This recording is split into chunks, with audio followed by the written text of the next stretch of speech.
The Lapstone Pub has stood in this location since 1862, and it's always been a key pillar of the Horton Heath community. Now it's been put up for sale and is threatened with closure, but the locals didn't take this decision lying down. We found out just before Christmas that the owners, Enterprise Inns, who are now known as EI, had put the freehold up for sale, and previous to that they'd always said that the freehold was not up for sale. And of course over Christmas we couldn't really do much about it, so we had to hit the ground running. I did some research on this new legislation, which is an asset of community value, which came in 2011, and we had a Save Our Pub meeting here on the 17th of January. We had over 70 regulars here, and we decided to form an informal group to nominate the Lapstone Pub as an asset of community value. The group were successful, and a few weeks ago the Lapstone was named an asset of community value, and this now gives them a chance to save it.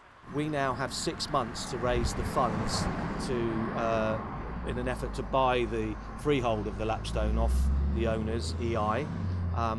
They don't have to sell it to us, but my understanding is they have to give us first refusal.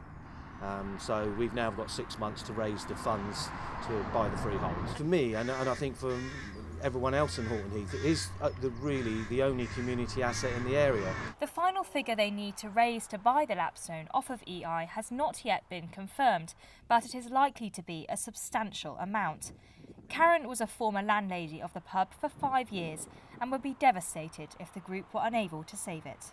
I would be heartbroken because, yes, personally we sweated blood and tears in this place, and we have a real passion for it, but that's shared by the community really. We've had weddings here, we've had funerals here, every part of life is experienced in this pub, and so it's not just a passing through pub, it's not a big chain pub, it's really personal and it's about life and life in this community.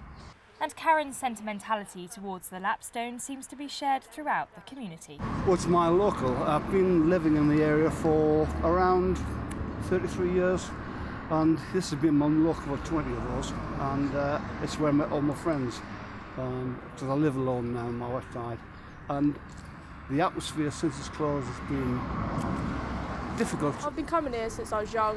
I was about 3 or 4. My mum and my dad used to take me down here, and I just live up the road, so I come here like every weekend. But now I don't know where to go, so it's just like want it back and everything. We're trying our best to do it. So hopefully 6 months' time it'll be back to local, and then we're going to be down here all the time. It's very special to the community. You know, it contributes massively to our standard of living, really. A spokesperson for EI told that Solent, "From time to time we identify sites that we do not consider have a long-term future within our business. After careful consideration, the decision has been made to sell the Lapstone Horton Heath, and the freehold is currently being openly marketed as a pub. Prospective buyers are being made aware of the property's asset of community value listing for use." The campaign group now have 6 months to raise enough money to buy the freehold to run the pub as they wish. They have already had some substantial donations and intend to fundraise the rest. But regardless of the outcome, being named an asset of community value means the Lapstone will always remain a pub in Horton Heath. Rhea Barton for That Solent.